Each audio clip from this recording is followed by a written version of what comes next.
Sir के द्वारा धमकी मिलती है, मुझे भी धमकी दी गई, संविदा रद्द कर दूंगा, डीएफ को रिपोर्ट कर दूंगा, ये नहीं आता है, वो नहीं आता है। बीच में वो बैठे रहते हैं। मनोज कुमार शिक्षक है, जिसे को नियुक्त किया गया था सिर्फ चुनाव के लिए, लेकिन अभी भी सारा सर का सारा कार्यभार वही देखते हैं। आप बाहर में भी किसी से पूछेंगे और ब्लॉक का कोई भी काम अगर बताएंगे तो बोलेगा मनोज जी से बात कीजिए, आपका काम हो जाएगा। आज हम आए हुए हैं और हम नारदीगंज प्रखंड के प्रखंड कार्यालय के प्रांगण में लगातार 24 घंटे से एक सोशल मीडिया पे मामला आ रहा है। उस मामले में प्रखंड विकास पदाधिकारी के ऊपर नारदीगंज प्रखंड में ही कार्यरत महिला कर्मी के द्वारा आरोप लगाया जा रहा है। आज हम इस मामले की पुष्टि के लिए आए हैं और यहाँ हम प्रखंड विकास पदाधिकारी से भी बात करेंगे और आरोप लगाने वाले महिला कर्मी से भी बात करेंगे। आइए हम बात करते हैं।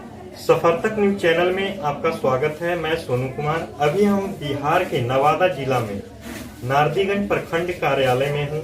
यहाँ का एक मामला सामने आ रहा है और उसकी पुष्टि के लिए आज हम प्रखंड कार्यालय पहुँचा हूँ। यहाँ प्रखंड विकास पदाधिकारी के ऊपर आरोप लगाया गया है मानसिक और शारीरिक प्रताड़ना का। आइए जो आरोप लगाए हैं उनसे हम बात करते हैं। क्या मामला है और क्या आरोप लगाया गया है, आप अपना परिचय दें। मेरा नाम पूजा सिंह है। मैं प्रखंड समन्वयक नारदीगंज हूँ और मामला बस जो हम लोगों के साथ हुआ वही मामला मैंने लिख करके जिलाधिकारी को दिया। प्रखंड विकास पदाधिकारी के ऊपर बताया जा रहा है कि जो आरोप लगाया गया है उस आवेदन में यहाँ के सभी कर्मी आपके साथ हैं। सभी के साथ क्या हुआ है? सभी के साथ क्या हुआ है, सामाजिक सुरक्षा की बार सर के द्वारा धमकी मिलती है, मुझे भी धमकी दी गई, संविदा रद्द कर दूंगा, डीएफ को रिपोर्ट कर दूंगा, ये नहीं आता है, वो नहीं आता है। बीच में वो बैठे रहते हैं। मनोज कुमार शिक्षक है, जिसे को नियुक्त किया गया था सिर्फ चुनाव के लिए, लेकिन अभी भी सारा सर का सारा कार्यभार वही देखते हैं। आप बाहर में भी किसी से पूछेंगे और ब्लॉक का कोई भी काम अगर बताएंगे तो बोलेगा मनोज जी से बात कीजिए, आपका काम हो जाएगा। मेरे साथ भी ऐसा ही हुआ। मेरा भी विभाग में ऐसा ही कहा गया कि आप बैठे रहेंगे और आपका सारा कार्य जो है मैं करूँगा। सर का आदेश है जो कि मुझे कतई गवारा नहीं। मैं जो भी कर रही हूँ, मैं जिस पोस्ट पे हूँ, मुझे सरकार ने जिसे नियुक्त किया है, मैं अपना कार्य खुद करूँगी, उनसे नहीं होगा। या मेरे सर और मेरे के बीच में तीसरा आदमी नहीं चाहिए। सर आदेश दे, मैं उनका पालन कर दूँ। ये मनोज कौन है, यहाँ क्या करते हैं? एक शिक्षक है और यहाँ पर ऐसे ही सर के साथ घूमते, उनका सारा कार्यभार उन्हीं के द्वारा किया जाता है। प्रखंड विकास पदाधिकारी के द्वारा बताया जा रहा है कि ये सब सभी मनगढ़ंत आरोप है और हम जब अपने स्टाफ को समय पे आने की बात कहते हैं, काम देते हैं, उससे नारुष्ट होकर आरोप लगाया गया है। कहाँ तक कि ये मामला सत्य है? इसकी जानकारी तो आपको सर के द्वारा ही मिल जाएगी। सर के पास जो सीसीटीवी फुटेज है उस पर आप चेक किया जाए कि मैं कितने बजे आती हूँ, कितने बजे जाती हूँ, मेरा अटेंडेंस रजिस्टर देखा जाए। मैं जब भी जिला गई हूँ सर से पूछ के जाती हूँ, उनको मैसेज करके जाती हूँ, बड़ा बाबू को करके जाती हूँ। इसलिए ये आरोप बेबुनियाद है। जो हुआ अन्याय बर्दाश्त हम महिलाएं नहीं करेंगे। अन्याय के खिलाफ हमारा आवाज है। जिलाधिकारी को हम यही कहना चाहते हैं कि हमारे साथ न्याय किया जाए। ऐसा एक ही मामला नहीं है, बहुत सारा मामला इनका गया हुआ है। लेकिन हम लोग को क्या लगा कि जब बीच में आकर कोई तीसरा व्यक्ति बोले कि आप नहीं, आप सिर्फ बैठेंगे और आपका सारा कार्य मैं करूंगा, ये मुझे बर्दाश्त नहीं। आप क्या चाहते हैं? वीडियो साहब जो आपके पदाधिकारी हैं उनके विरुद्ध कार्रवाई होना चाहिए जी। वो मनोज को हटाना चाहिए। प्रखंड कार्यालय में तीसरा व्यक्ति नहीं चाहिए। सर करे काम और हम लोग सभी स्टाफ से करवाए। जिसका जिसका जो विभाग है उसका कार्य वही लोग करें और जो शिक्षक है उन्हें पढ़ाने के लिए स्कूल भेजा जाए, वो बच्चों को पढ़ाए। बिहार के नवादा जिला में नारदीगंज प्रखंड में कार्यरत प्रखंड विकास पदाधिकारी अमरीश कुमार मिश्रा के ऊपर उन्हीं के कार्यालय में कार्यरत महिलाओं ने शारीरिक और मानसिक प्रताड़ित करने का आरोप लगाया है। इस मामले को लेकर प्रखंड कार्यालय में काफ़ी तनाव देखा जा रहा है। बातें अगर की जाए तो प्रखंड विकास पदाधिकारी अपनी सफाई देने में बाज नहीं आ रहे हैं और कर्मियों के द्वारा लगाए गए आरोप को बेबुनियाद बता रहे हैं, तो दूसरी तरफ आरोप लगाने वाली महिला अपनी सफाई देने से भी बाज नहीं आ रही है। आवेदनकर्ता महिला कर्मी ने बताया कि हम अकेले नहीं, विभाग से जुड़े सभी कार्यरत महिलाओं के साथ मानसिक और शारीरिक प्रताड़ित किया जा रहा है, जिससे हम लोग बेबस और लाचार हो गए हैं। कार्रवाई के लिए जिला पदाधिकारी से लेकर उच्च स्तरीय विभाग और मंत्रालय तक आवेदन दिया जा चुका है। सर, अपना परिचय दीजिए, कहाँ पदस्थापित है? अमरेश कुमार मिश्रा मेरा नाम है, प्रखंड विकास पदाधिकारी नारदीगंज नवादा। सर, आपके खिलाफ एक आवेदन जिला पदाधिकारी से लेकर के राज्य के कई विभाग में दिया गया है, उसमें मानसिक और शारीरिक प्रताड़ना करने का आरोप लगाया गया है। क्या मामला है आपके कार्यालय का और आपके प्रखंड के सभी कर्मी के साथ? ये तो आपके माध्यम से ही हमको पता चल रहा है। अभी पूर्व में तो हमें कुछ पता नहीं था। आप जिस आवेदन का जिक्र कर रहे हैं वो मेरे यहाँ नहीं दिया गया है। जहाँ तक बात है कि जो आरोप उन्होंने लगाया है, तो जिस फोरम पर उन्होंने आरोप लगाया है तो उसकी जाँच होगी तो बात सामने आ जाएगी। हमने केवल इतना ही किया है कि सरकार का जो गाइडलाइंस है, जैसे समय पर ऑफिस आना, काम करना, उसके लिए थोड़ा सा हमने ये किया है कि भाई समय पर लोग आएंगे। विशेष हमारे पूरे परिसर में सीसीटीवी कैमरा इंस्टॉल्ड है। जो लोग आ रहे हैं जा रहे हैं सब सीसीटीवी कैमरे में रिकॉर्ड है। तो जहां आरोप लगाए गए हैं वहां से जांच होगी। हमें उम्मीद है को निष्पक्ष जांच होगी। उसमें हमें तो कुछ पता ही नहीं है कि क्या आरोप है, नहीं है। हमारे पास तो कोई कॉपी आया नहीं है। जिन्होंने आरोप लगाया वो क्या आपके कार्यालय के कार्यरत कर्मी हैं? जैसे पहली बात यह है कि आपने जो बताया है जिनका नाम, उसमें से कुछ हमारे कार्यालय, मेरे पास तो कोई आवेदन है नहीं कि मैं कह सकूं कि वो हमारे कार्यालय के हैं कि कहाँ के हैं। आपने जिनका नाम बताया है उसमें कुछ हमारे कार्यालय के हैं। बाकी आपने सेविका और सहायिका की बात की है, तो वो सेविका और सहायिका ICDS का है, जो हमारे कार्यालय से कोई मतलब उनका नहीं है डायरेक्ट। तो अब उन्होंने क्यों आरोप लगाया है, क्या किया है, तो साक्ष्य तो उनके पास होना चाहिए। जो आरोप लगाता है कोई व्यक्ति, तो उस पर रहता है कि वो साक्ष्य दे कि क्या साक्ष्य उसके पास है या नहीं है। कर्मी के द्वारा यह भी बताया जा रहा है कि अगर कोई उन लोग का काम होता है और आपके कार्यालय आते हैं काम कराने के लिए, तो एक मनोज कुमार नाम के यहाँ व्यक्ति है, तो उनके द्वारा कहा जाता है कि जो भी काम BDO साहब का है वो हम करेंगे, हमसे बात करो। यह मनोज कौन है और कहाँ का है? देखिए, इन चीज़ों का पर मैं क्या बोलूं। जहाँ तक बात है कि BDO साहब का काम कौन करेगा, तो मैं 10:15 से यहाँ बैठा हुआ हूँ। मैं अपना काम खुद करता हूँ और कोई थर्ड पार्टी उसमें क्या करेगा। अगर कोई ऐसा कहता है तो उसका वो साक्ष्य प्रस्तुत करेगा ना भाई कि कौन आदमी उसको क्या बोला है, और फिर उसने हमको कंप्लेन क्यों नहीं किया। अगर कोई व्यक्ति हमारे नाम पर कुछ कहता है तो उस व्यक्ति को सर्वप्रथम हमें बताना चाहिए कि सर आपके नाम पर ये हो रहे हैं। बिल्कुल बेबुनियाद बातें हैं, इसमें कहीं कोई तथ्य नहीं है। मनोज कुमार नाम के यहाँ कौन रहते हैं? मनोज कुमार कौन सा मनोज कुमार? अब बहुत सारे लोग हैं। अब मनोज कुमार तो एक हमारे शिक्षक हैं जो इलेक्शन में प्रतिनियुक्त थे, उन्हीं के बारे में अभी अब नहीं कर सकते हैं। आवेदन आप देख रहे हैं, हमारे पास कोई उस तरह का आवेदन नहीं है। आवेदन आपके खिलाफ है, इसलिए आपसे बड़े पदाधिकारी के पास है। वो आवेदन हम लोग को मिला, इसलिए हम इस हाँ ठीक है, तो हाँ ठीक बात है। तो बात यह है कि कोई भी व्यक्ति किसी पे आरोप लगाता है तो उसका साक्ष्य भी प्रस्तुत करता है। बिना साक्ष्य के कोई आरोप तो किसी पर कुछ कहा जा सकता है। ये पूरी मामला के बारे में आप क्या कहना चाहते हैं? भाई, मैं अपना काम करता हूँ और करता रहूँगा।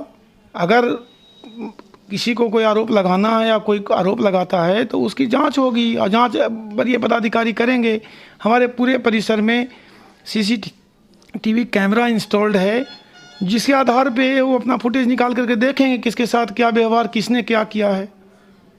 हमारे पास इतना ही कहना है, बाकी तो मुझे कोई जानकारी है नहीं। प्रखंड विकास पदाधिकारी के खिलाफ महिला प्रसार पदाधिकारी भी आरोप में संलिप्त हैं। यह भी आरोप लगाए हैं उनके खिलाफ। अभी यह हमारे बीच हैं, आइए हम इनसे बात करते हैं।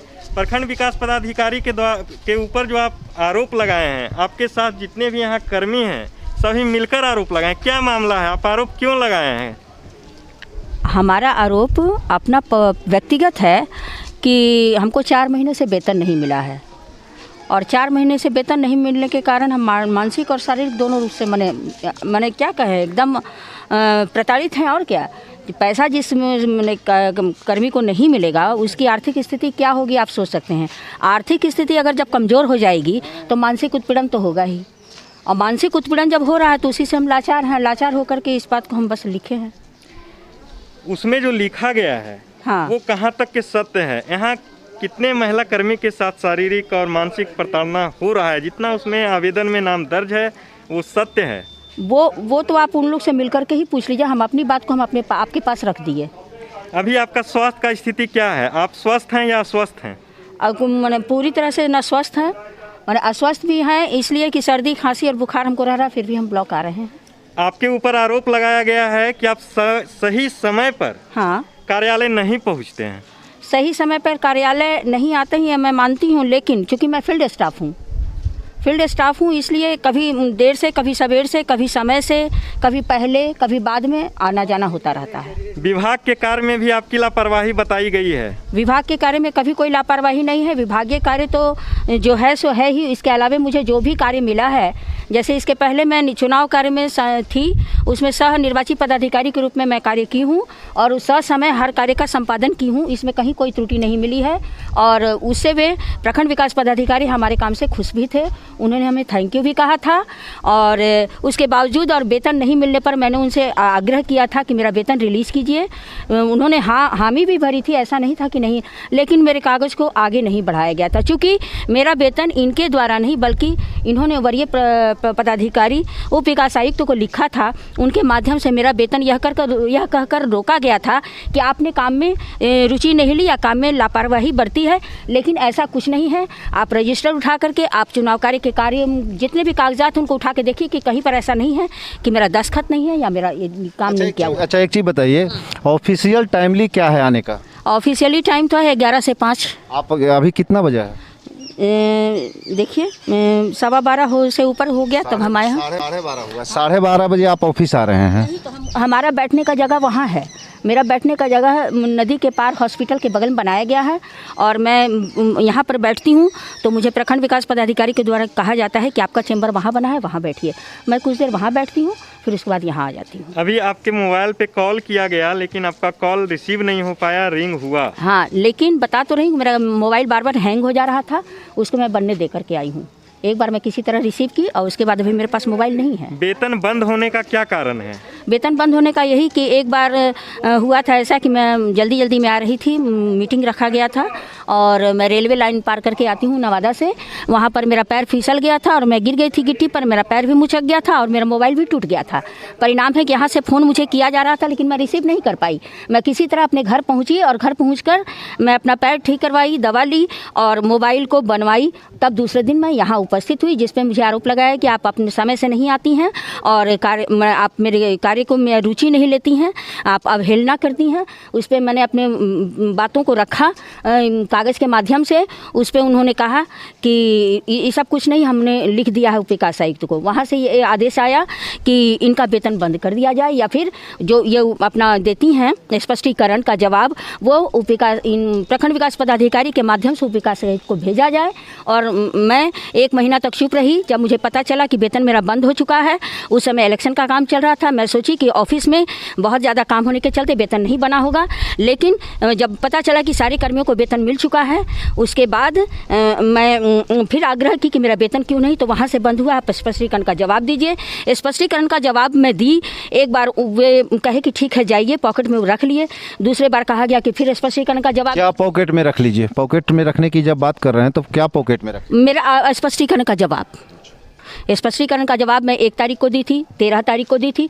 अंततः 18 तारीख को मैं ऑफिस में कार्यालय में रिसीव करवाई और रिसीव करवा कर मेरा रिसीविंग मेरे पास है। उसके बाद भी इनसे जब मिली तो इन्होंने कहा कि बड़ा बाबू के माध्यम से भेजवाइए। उस समय इलेक्शन का काम खत्म हो चुका था, काउंटिंग हो गया था, सारा कुछ चुनाव चिन्ह वगैरह सब मैंने हो गया था। उसके बाद मैं शादी में चली गई। शादी में जाने के बाद मैं 8 दिन की छुट्टी ली थी। मुझसे गलती यही होगी कि मैं सोची थी कि मैं इतना दिन में आ जाऊँगी, लेकिन मैं आ नहीं पाई। 2 दिन मेरी तबीयत खराब हो गई शादी के काम में व्यस्त रहने के कारण। मनोज कौन है और उनके ऊपर भी आप लोग के द्वारा आरोप लगाया जा रहा है? हाँ, मेरे द्वारा उन पे आरोप नहीं है, मेरा आरोप बस इतना ही है। आवेदन है, आवेदन में आप दस्तखत किए हैं, आप प्रखंड के पदाधिकारी भी हैं। हाँ, तो आप दस्तखत बिना पढ़े हुए, आवेदन को बिना पढ़े हुए आप दस्तखत क्यों किए? आवेदन को मैं अपना व्यक्तिगत बात को उसमें रखी थी, क्योंकि सारे लोग दे रहे थे। उसमें मनोज जी का भी जिक्र है। ये हाँ, तो मनोज जी का जिक्र जिन्होंने किया उनसे आप व्यक्तिगत रूप से बिना आवेदन पढ़े हुए आप दस्तखत किए? नहीं, मैं अपनी बात को उसमें रखवाई थी टाइप होने के पहले। उसमें मनोज का जिक्र नहीं है? हाँ, मनोज का जिक्र है। बाद में मैं पढ़ी तो पता चला कि मनोज का भी जिक्र है। कार्यरत कर्मी का आरोप है कि प्रखंड विकास पदाधिकारी एक शिक्षक मनोज कुमार को प्रखंड कार्यालय में रखते हैं। शिक्षक मनोज के द्वारा कहा जाता है कि प्रखंड कार्यालय में होने वाले कोई भी कार्य बगैर हमारे मर्जी के नहीं कर सकते हैं। शिक्षक के द्वारा कहा जाता है कि मेरी पैरवी प्रखंड प्रमुख, जिला परिषद चेयरमैन और विधायक तक है। विवाद में घिरी महिला ने कहा, अगर मुझे कुछ हुआ तो उसका जिम्मेदार नारदीगंज प्रखंड विकास पदाधिकारी अमरीश कुमार मिश्रा और शिक्षक मनोज कुमार होगा। बिहार राज्य के हर छोटी बड़ी खबर की जानकारी के लिए हमारे चैनल सफर तक से जुड़े रहें और सब्सक्राइब कर बेल आइकन जरूर दबाएं। साथ ही शेयर करना ना भूलें।